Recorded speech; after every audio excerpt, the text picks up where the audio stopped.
Fala galera, tudo bem? Tudo jóia? Vamos mais uma aulinha virtual de hoje, né? Essa realidade que nos é imposta pela pandemia. Vamos lá. E hoje nós vamos conversar sobre a descolonização da África e da Ásia. Matéria muito interessante, tema muito pertinente para entender o mundo atual e matéria que cai bastante, está nas provinhas, no Enem, no vestibular, tá? Tudo isso é muito legal da gente dar estudando para a galera que vai fazer PISM 3 também, é muito bom prestar atenção nessa aulinha que nós vamos ter hoje. Para começo de conversa, eu gosto sempre de fazer uma introduçãozinha para a gente conversar o seguinte: o que foi o processo, uma tradução na língua de vocês, para deixar o negócio bem claro. O que foi o processo de descolonização da África e da Ásia? Para a gente saber como isso acontecia, nós temos que fazer um recuo numa matéria que nós estudamos lá no segundo ano, que chama imperialismo. O imperialismo foi assim uma evolução, vamos colocar assim, natural do capitalismo. Aconteceu a Revolução Industrial na Inglaterra, lá foi o berço da Revolução Industrial. Pouco tempo depois, outras nações da Europa fizeram sua Revolução Industrial também, depois de resolver seus problemas internos. E aí, não demorou muito, o mercado europeu ficou saturado. O que ficou saturado? Não tinha mercado consumidor para aquela quantidade de produtos que eram fabricados, não tinha matéria-prima para aquela quantidade de indústrias, porque todo mundo se industrializou, todo mundo que eu digo as principais nações.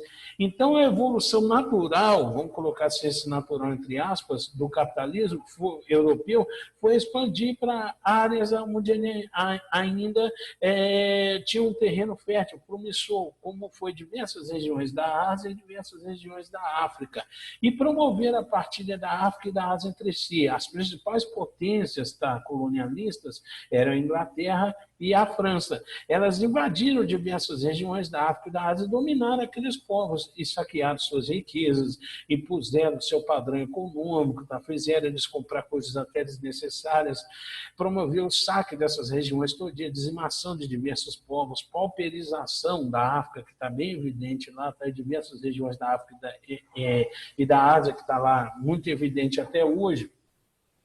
E o que foi o processo de descolonização? Foi quando essas regiões, essas áreas ficaram independentes de suas metrópoles europeias, principalmente França e Inglaterra. Esse processo, ele sempre foi assim, sempre teve vozes discordantes nas áreas coloniais, que queriam se separar da metrópole, mas sempre foram sufocadas. Ele ganha muito mais força no pós-Segunda Guerra Mundial, o processo de descolonização da África e da Ásia. Essa data, a partir de 1945, não é coincidência. Vamos fazer uma análise aqui facinho. Olha só. As principais nações que tinham mais colônias, mais áreas dominadas na África e na Ásia, eram França e Inglaterra, justamente duas nações que sofreram muito durante a Segunda Guerra Mundial. A Inglaterra foi bombardeada constantemente pela aviação alemã, tá? Não foi invadida, mas teve um prejuízo econômico enorme, estava arrasada. A França foi invadida pelos nazistas durante a Segunda Guerra. Metade do país foi ocupado pelos nazistas. Isso causou danos materiais muito grandes, tanto na França quanto na Inglaterra.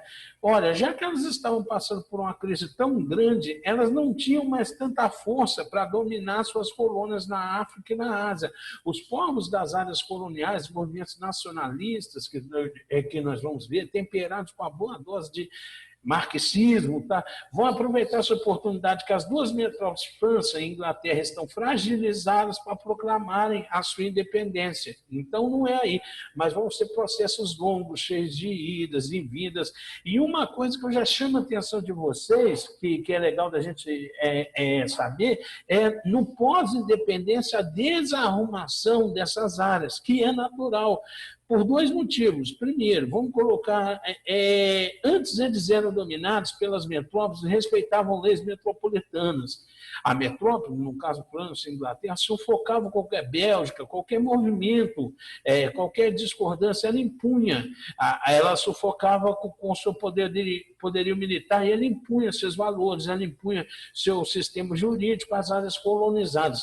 A partir do momento que esses povos ficam independentes e têm necessidade de andar com as suas próprias pernas, eles estão totalmente, com a economia totalmente arrasada, sem a metrópole, que era a metrópole que ajustava aquela economia, eles não têm um sistema jurídico, e o que é pior, a segunda consequência, eles não têm uma tradição democrática, porque democracia e imperialismo não combinam, tá? As leis da metrópole, perdão, as leis da metrópole eram obedecidas cegamente, e quem discordasse daquilo sofria consequências enormes.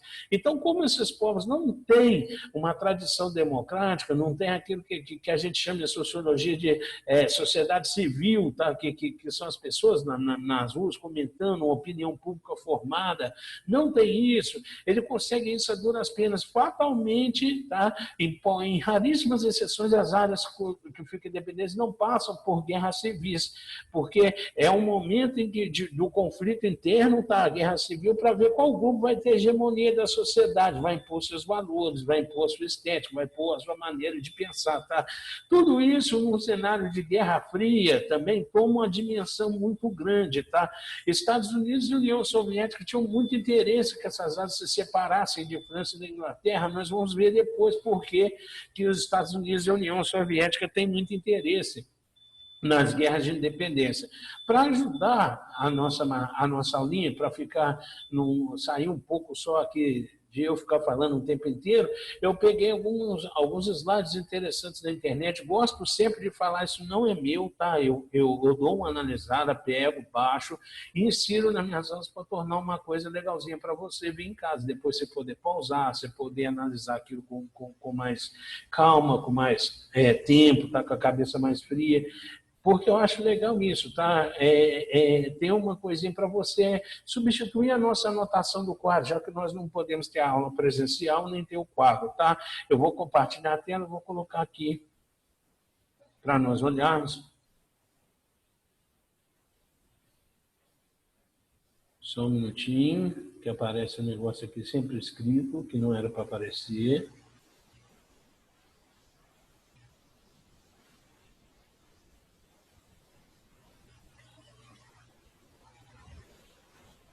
Vamos lá.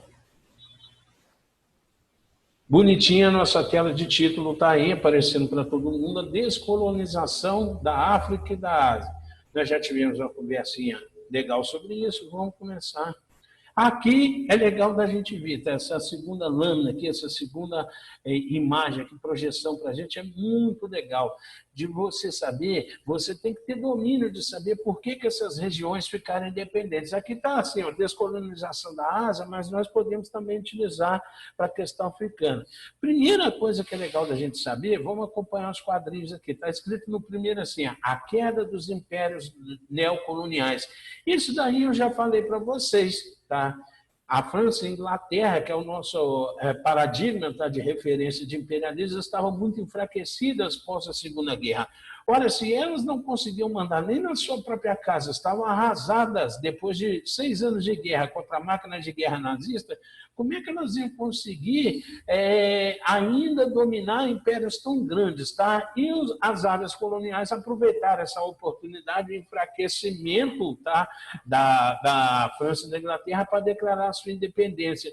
É muito legal, tá? É uma questãozinha que caía muito, tá? Principalmente para quem vai dissertar, vai escrever, ainda cai, é pertinente. Se pedir assim para você, ó, faça a relação entre a Segunda Guerra Mundial e a descolonização da África e da Ásia. É esse caminho aí que você vai seguir, tá, meninos? Você vai escrever com as suas palavras, um texto bonitinho, capricha no português, tá? Vão ter bastante cuidado para não usar gíria, redundância, essas questões todas. Aí o professor de português vai me ajudar nisso. Você vai falar o seguinte, que após 6 anos de guerra, as duas grandes potências coloniais, França e Inglaterra, estavam enfraquecidas militarmente e economicamente. Foi aí que as áreas coloniais da África e da Ásia aproveitaram dessa oportunidade para declarar sua independência. Legal, né? Faça isso daí, vamos lá. Os movimentos nacionalistas também. Existe uma contradição na relação metrópole e colônia, que é o seguinte: Quanto mais a metrópole desenvolve a colônia, mais ela consegue catar dinheiro dela, explorar. Até aí tá legal, tá beleza, né? Só que é o seguinte, quanto mais a metrópole desenvolve a colônia para explorar, mais perto da sua independência a colônia fica, tá? Porque surge, a partir da década de 1940, uma elite 100% colonial, que estudam em faculdades europeias e que lá nas faculdades europeias elas têm contato com o nacionalismo, tá? Com o movimento nacionalista. O movimento nacionalista não fica restrito à Europa, ele chega a outras partes do mundo. Tá? E aí essa elite colonial, quando ela vai estudar na Europa, essa elite indiana, egípcia, argelina, quando ela vai estudar na Europa, ela tem contato com duas ideologias que contestam muito o imperialismo, tanto o marxismo, que era o que estava na moda naquele momento, o marxismo humanista, tá? É uma corrente inaugurada por um grupo de pesquisadores alemães chamada Escola de Frankfurt. Então, Herbert Marcuse, Horkheimer, Adorno. Então, esses caras pregavam um tipo de marxismo que era o seguinte, que colocava o homem não era só mais uma engrenagem, tá, no sistema, colocava um homem como um pivô das transformações, tá? E esse marxismo, tá, humanista, ele pregava muito, ele defendia muito, ele relativizava muito, ele mostrava as feridas do sistema colonial, tá?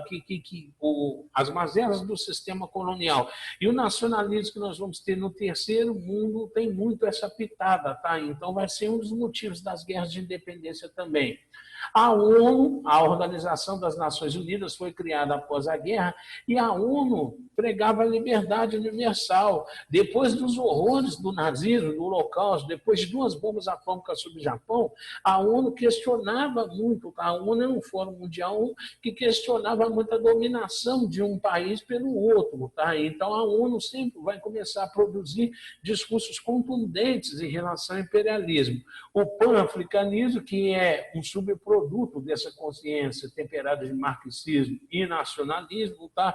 A ideia de que os povos da África também precisam da sua independência, e a Conferência de Bandung, que ela acontece em 1962, se eu não estou enganado. Na Conferência de Bandung, diversas nações terceiro-mundistas, inclusive o Brasil, participam, elas fazem um documento de autoajuda, tá? Fica muito mais restrito à questão do documento, porque na prática pouca coisa aconteceu. Mas saiu dali um princípio legal. As nações terceiro-mundistas, elas chegaram à conclusão que elas, em plena Guerra Fria, que elas não tinham que entrar nem do lado dos Estados Unidos e nem do lado da União Soviética. Elas tinham problemas próprios, elas tinham questões próprias a ser resolvidas. E isso era bastante interessante, tá? Isso mostra o amadurecimento de ideias, tá? Vamos passar aqui. Então, é legal de você saber as causas da descolonização. Tem outro quadrinho que tinha que estar aqui, não está, presta atenção aí. É a questão da Guerra Fria. A Guerra Fria, é legal de você saber também, ela também contribuiu muito para as guerras de independência, tanto na Ásia quanto na África. Estados Unidos e União Soviética tinham interesses que essas regiões ficassem independentes, porque queriam atrair essas regiões para a sua esfera de influência. Na Guerra Fria, só para recordar aqui, vou dizer a vocês, Estados Unidos e União Soviética tinham uma luta particular para ver quem tinha mais aliados ao longo do globo. E essa briga não era à toa, não é só para falar, eu tenho mais aliados que você. Não, quanto mais, um aliado a mais, é um fornecedor de matéria-prima a mais, é um comprador a mais e é um parceiro a mais em caso de uma guerra. Então, por isso que os Estados Unidos e a União Soviética sempre apoiaram a independência dessas regiões, as guerras de independência, corriam para reconhecer as independências, tá? Forçavam a barra na ONU, já que eles tinham mais proeminência em relação às outras nações, para que essas independências fossem aceitas, né? Porque eles eram adeptos do princípio da liberdade, da igualdade, não, tá, dos povos dos Estados Unidos, interferiam em tudo quanto é lugar, a União Soviética também, mas é porque eles queriam atrair essas novas regiões para a sua área de influência. E também é legal o apoio às guerras da independência. Agora eu vou falar uma coisa aqui que é absurdo, porque as guerras de independência é uma grande oportunidade de se consumir armas. A Guerra Fria tinha a corrida armamentista. O que é a corrida armamentista? O seu adversário produzia uma arma, você tinha que produzir uma semelhante ou superior para superá-lo. E aí ficava, os Estados Unidos faziam uma arma aqui, a União Soviética fazia uma igual superior ali, e vice-versa. E lá atrás ficava um sucatão de armas. Armas têm que ser cascas, né? A indústria armamentista movimenta milhões de dinheiro, ela não pode ficar fabricando arma para não ser utilizada. Onde é que essas armas vão ser utilizadas? As guerras são necessárias para a indústria armamentista. Se não tiver guerra, a indústria armamentista vai viver de quê? Então, os Estados Unidos e a União Soviética sempre apoiaram as guerras de independência, da descolonização, porque eram o quê? Áreas grandes consumidoras de armas, do lixo da Guerra Fria. As armas que estavam obsoletas na União Soviética, ela despejava onde? Nas guerras de libertação da África e da Ásia, no Oriente Médio. Os Estados Unidos faziam a mesma coisa no Sudeste Asiático, na América Latina. No Brasil, então, coitados, os Estados Unidos empurravam na gente o sucatão da Segunda Guerra Mundial. Nossos militares ficavam todos orgulhosos com aquilo, achavam que estavam recebendo armamento, uma coisa do outro mundo. Tá? É o princípio da OTAN. Tá? Lembra o princípio da OTAN? Organização Tratado do Atlântico Norte, é cooperação militar múltipla. Tá? Mas no filé, os Estados Unidos nunca passou para os países do terceiro mundo, não. Tá? É sempre nas áreas assim, bem concentradas, onde ele achava necessário, o resto era o sucatão, tá? Então, se caiu uma questãozinha que também cai bastante, tá? Para você dissertar, falar assim, faça a relação da descolonização da África e da Ásia com a Guerra Fria. Aí você vai falar assim, com as suas palavrinhas. Olha só, a aula de hoje está bacana. Você vai falar assim, os Estados Unidos e a União Soviética apoiavam as guerras de independência porque queriam que essas novas áreas independentes fosse para a sua área de influência, em plena Guerra Fria. Ponto. Aí, para tirar o 10, você vai escrever assim. Além do mais, as guerras de independência eram uma fonte importante de escoamento de armas durante a Guerra Fria. Legal isso daí, né? Você coloca isso daí que vai dar certinho, beleza? Mas mais do que assim, se decorar para uma questão, é legal que você compreenda isso, tá? Repare, gente, que nós nunca vamos conseguir entender o processo de descolonização da África e da Ásia se não inserirmos ele no contexto da Guerra Fria e no contexto do pós-guerra. A história é assim, tá? Nenhum acontecimento é isolado, não. Agora nós vamos para os casos os particularismos. Tá? Não dá para a gente estudar a independência de 70 nações, praticamente, mas os casos mais emblemáticos nós vamos estudar. O primeiro caso legal da gente estudar é o da Índia, 1947. O sujeito principal é Mahatma Gandhi, tem até uma foto dele aí. Tá? O Mahatma Gandhi, ele era um hindu, um indiano, que estudou direito na Inglaterra. Tá? É aquela questão que eu falei, você cria o bicho para lhe morder, tá? Você desenvolve a área colonial sem saber que cada passo rumo ao desenvolvimento também é um passo rumo à independência. Mahatma Gandhi, tá? A Inglaterra sempre reprimiu qualquer movimento separatista indiano com mãos de ferro, promovia verdadeiros massacres. Mahatma Gandhi ele vai liderar o movimento de independência da Índia com uma nova tática, a não violência e a desobediência civil. Qual que foi a do Gandhi? Ele falou o seguinte, como é que nós vamos quebrar a Inglaterra? Nós vamos boicotar produtos ingleses. Se só tiver sapatos britânicos para nós calçarmos, nós não calçaríamos sapato algum. Deixa eu só beber uma água aqui, só um minuto. Se só tiver alimentos ingleses para nós comermos, nós vamos ficar com fome.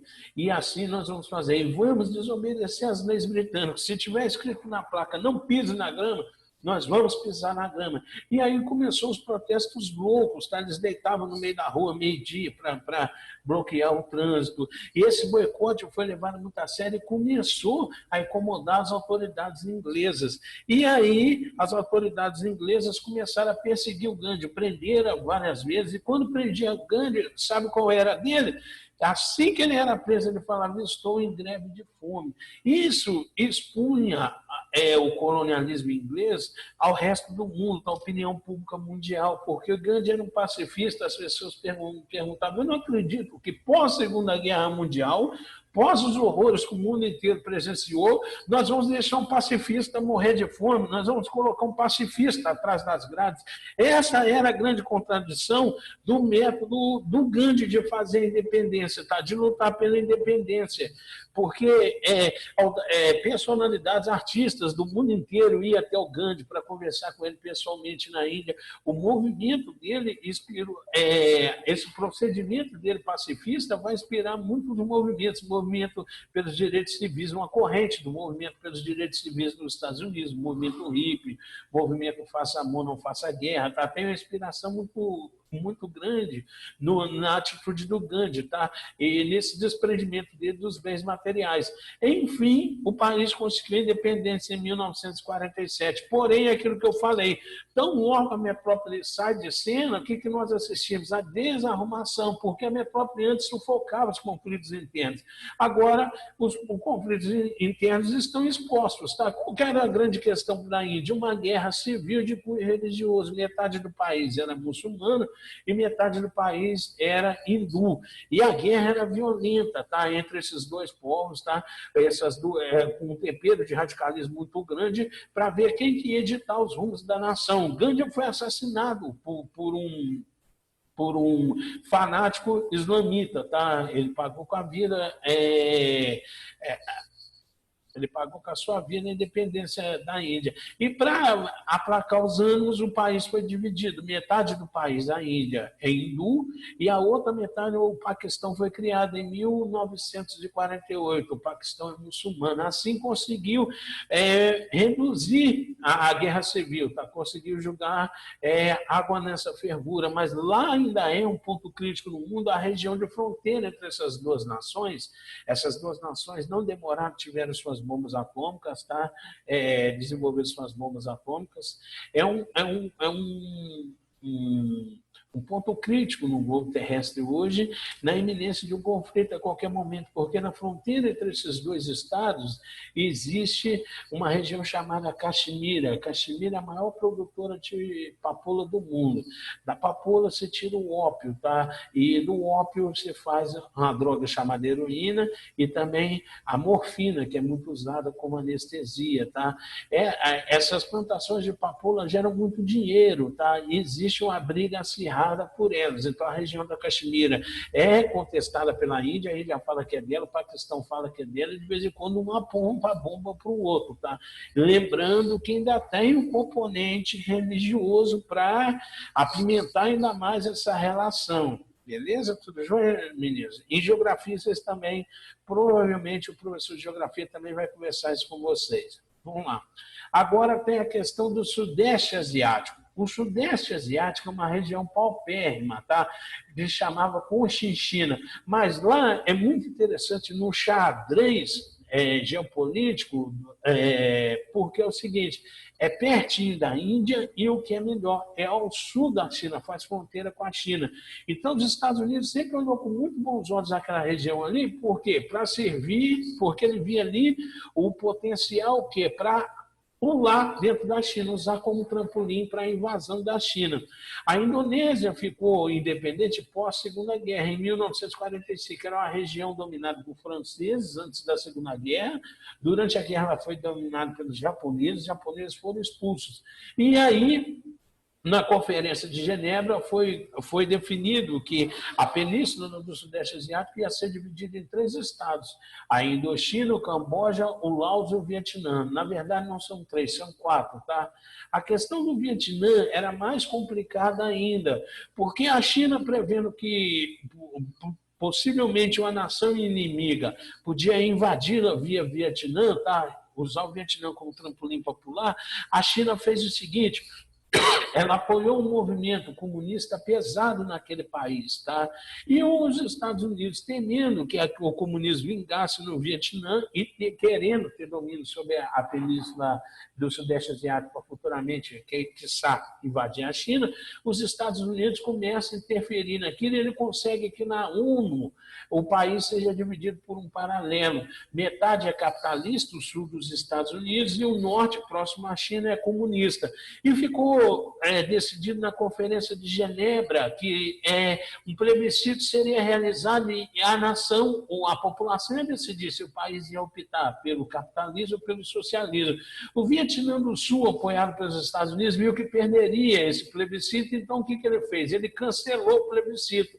E aí começa uma grande guerra civil entre 1960 e 1975. O Vietnã do Sul tinha apoio dos Estados Unidos, o Vietnã do Norte tinha o apoio da China, velado, a China não queria assim, uma encrenca com os Estados Unidos abertamente, mas a China suprimia com bastante armamento, tá? E a União Soviética a parte norte do país. O norte do país, a população civil engajou muito na guerra, a guerra de guerrilhas, tá? E aí nós vamos ter um dos conflitos mais longos do século XX, 1960 a 1975, a Guerra do Vietnã.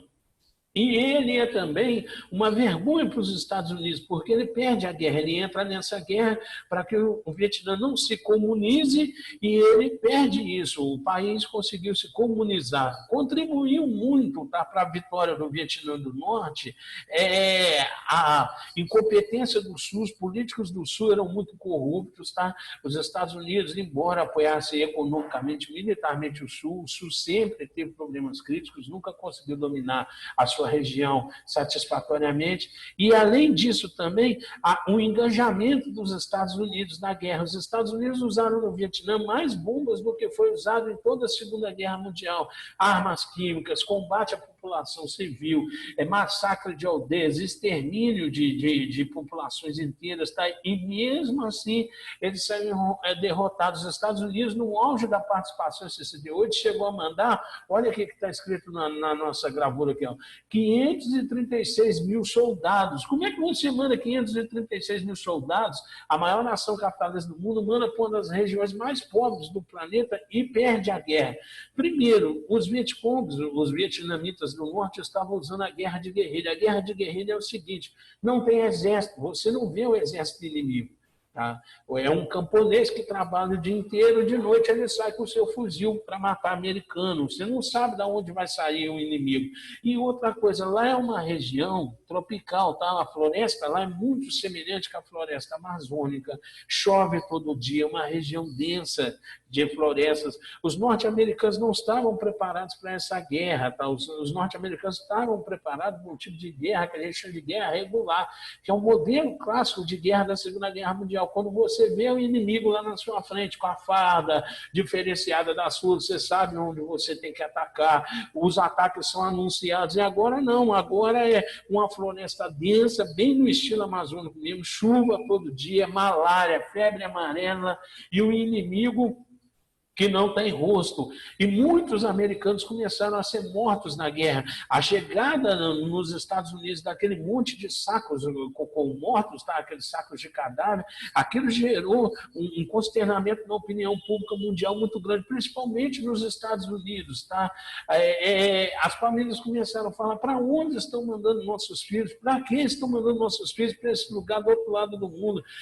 Os vietnamitas tiveram um saldo de mortes muito maior, 2,5 milhões de mortos, mas o que eles queriam, eles conseguiram que não ceder às pressões norte-americanas. Em 1976, o país, Hanoi, foi invadido, tá? E recebeu o nome de Ho Chi Minh, a nova capital do Vietnã. Em 1971, a aproximação com a China e o bombardeio dos países vizinhos, Laos e Camboja. A China, ela permite que os Estados Unidos, olha só como é que é difícil a gente entender certas coisas. A China, por debaixo dos panos, supria essas armas, essas regiões de armas em suas guerras de independência contra os Estados Unidos, mas para ficar bem diplomaticamente com os Estados Unidos, deixou aviões norte-americanos norte-americanos decolar de lá. E neutralizar a influência soviética no Vietnã do Norte. A China também tinha esse interesse. E isolar os norte-vietnamitas, tá? Era o objetivo dos Estados Unidos. Perderam essa batalha. Aqui nós temos algumas fotos, tá, do Vietnã, tá? A fase mais crítica, tá? A face mais cruel da guerra do Vietnã foi o uso de armas contra a população civil. Até na guerra tem que ter regras, tá, meninos? E uma das regras da guerra é que guerra se faz soldado contra soldado. E quando uma nação começa a tampar bombas em vilas, em hospitais, em crianças, tá? Aí é questionada essa ação, é caracterizada como crime de guerra. Como os vietnamitas usavam a floresta para se esconder, tá? O exército vietnamita, os Estados Unidos julgaram um veneno, tá? Um herbicida, tá? As aeronaves norte-americanas sobrevoavam as florestas e julgavam um herbicida chamado agente laranja. Esse agente laranja é um desfolhante, é para a árvore cair as folhas e ficar exposta, as posições inimigas ficarem expostas. Vocês veem o que eles estavam fazendo, tá? Lá embaixo tem um menino no meio de uma plantação dizimada pelo agente laranja. Qual que é o problema do agente laranja? Ele envenenava rios e ele é cancerígeno, tá? As gerações futuras todas sofrem até hoje no Vietnã com bastante câncer causado pelo efeito do agente laranja sobre o solo, tá? Lá nasce muita aberração, criança acéfala, crianças com deformidade, muita mulher com câncer do útero, muita mulher com problema de ovário, tá? Muito autismo, síndrome de Down, tudo isso causado especialmente pelos efeitos do agente laranja, tá? E outra arma cruel que os norte-americanos usaram na guerra é o napalm. O napalm é uma bomba incendiária usada com fósforo branco, tá? Ela incendiava tudo e matava muita gente onde ela caía. Quem sobrevivia ao napalm ficava deformado pro resto da vida, tá? Usando isso, gente, contra crianças, usando isso contra mulheres, tá? Tudo em nome de uma ideologia. Vamos lá. É claro que a opinião pública mundial é a primeira guerra transmitida a cores para o mundo inteiro. Vai se revoltar contra aquele, principalmente os norte-americanos. Os norte-americanos não aceitam, tá? A juventude norte-americana, as cartas de convocação que começam a chegar, tá? Um grande exemplo é o campeão mundial de boxe da época, Cassius Clay. Cassius Clay era um negro, tá, que recebeu a convocação para ir para a guerra e ele se negou a ir para a guerra. Como retaliação, os Estados Unidos tomou as 2 medalhas olímpicas dele. Ele se rebatizou no islamismo, virou Muhammad Ali, um ícone do esporte mundial. E Muhammad Ali deu uma declaração, falou: eu não vou lutar numa guerra por um país onde eu tenho que entrar no restaurante, eu sou atendido em pé, eu não posso sentar na mesa porque eu sou negro. Eu não vou lutar na guerra por um país que segregou meus antepassados, que segrega o meu pai. Eu sou um campeão mundial de boxe, eu não consigo fazer uma refeição sentada na minha cidade por causa da discriminação que o governo apoia. Eu não vou lutar numa guerra, matar pessoas que eu não conheço, que não fizeram nada contra mim. A voz de Cassius Clay, ali naquele momento, do Muhammad Ali, ícone mundial, depois procura na internet para vocês verem. Era o eco de toda uma geração, de toda uma pessoa, de todo um povo que havia nascido na década de 50, que havia nascido no pós-guerra, falava: gente, chega de guerra. Para com isso, até um modo capitalista vai ser muito assim, contestado por essa juventude, tá? A juventude muito influenciada pelo movimento hippie, que fazia novas experimentações da contracultura na música, novas experimentações na questão sexual, quebrando uma série de tabus. A pílula chega nessa hora, as mulheres querem trabalhar fora, querem romper aquela discriminação que havia contra elas, tá? Quer ocupar espaços importantes na sociedade.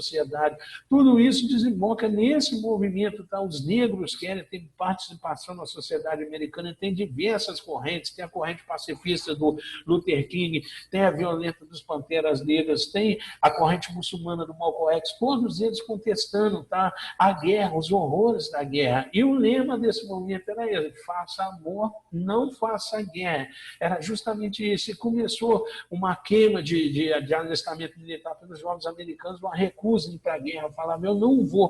Os Estados Unidos ficou numa situação complicada, o governo, porque era difícil explicar por que é que estavam naquela guerra.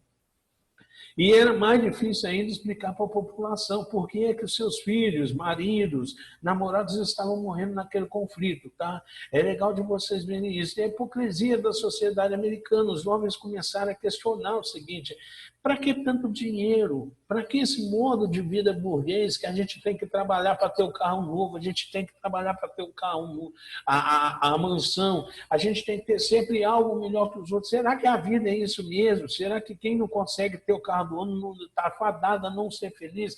Esses questionamentos são legais, tá? Aí vem a escola de Frankfurt, ela usa muito esses questionamentos, esse marxismo humano, tá?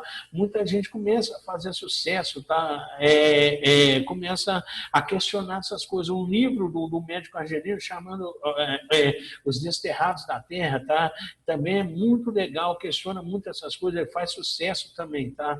Vamos passar aqui. Aqui essa foto emblemática da Guerra do Vietnã, tá? Essa menina aqui, a vila dela foi bombardeada com napalm e ela sai com o corpo todo queimado, correndo e chorando. Essa imagem correu o mundo inteiro, tá?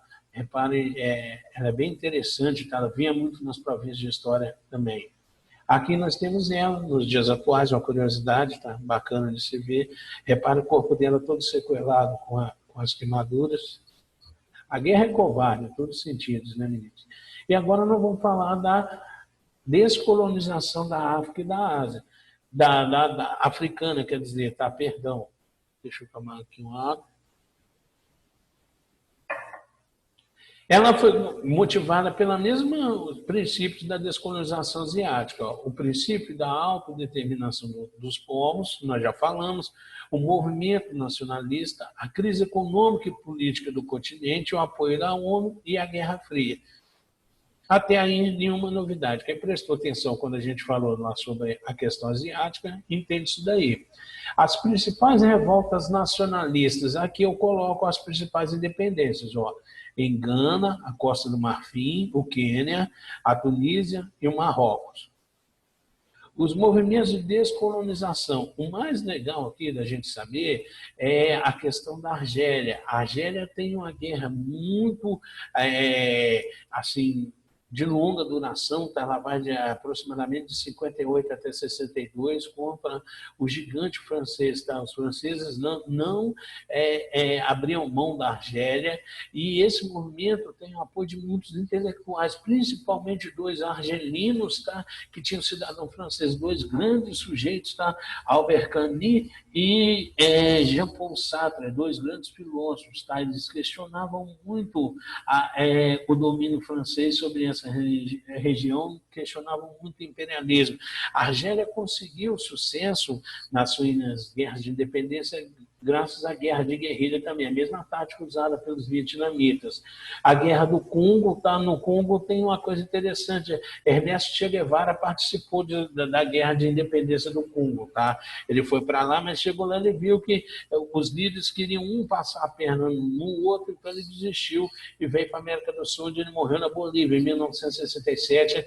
No dia 8 de outubro de 1967, ele foi assassinado. As colônias portuguesas também, tá? Angola, Moçambique, todas elas ficaram independentes a partir desse momento. Ajudou muito nas independências das colônias portuguesas na África. A Revolução dos Cravos, de 1974, ela derrubou Marcelo Caetano Salazar, tá? Que ele era um ditador fascista que tinha em Portugal. Com a derrubada dele, os ventos da democracia tomou conta de Portugal e aí essas regiões ficaram independentes. Tá? Foram as regiões que ficaram independentes mais tardiamente. E o Brasil, que vivia uma ditadura militar nesse período, foi contra a independência da Angola, foi contra a independência do Moçambique, apenas para agradar Portugal. Tá? Em Angola houve uma guerra civil. Todas essas regiões, depois que ficam independentes, passam por guerras civis. Primeiro que as guerras são incentivadas por Estados Unidos e União Soviética para eles poderem empurrar o armamento obsoleto da Guerra Fria nessas guerras civis.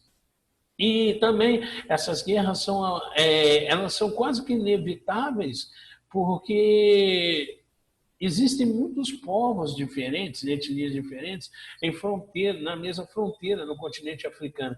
As fronteiras do continente africano elas são artificiais, elas foram definidas em 1815 na Conferência de Berlim pelas nações europeias. Aí dividiram a África como se fosse uma pizza, isso daqui é da França, isso daqui é da Bélgica, isso daqui é da Inglaterra, mas não levar em conta as particularidades. E hoje nós temos umas discrepâncias, igual assim, em Gana tem 40 línguas oficiais. Como é que fica isso? Aqui no Brasil é o português. Já essa dificuldade, você imagina num lugar com 40 línguas oficiais.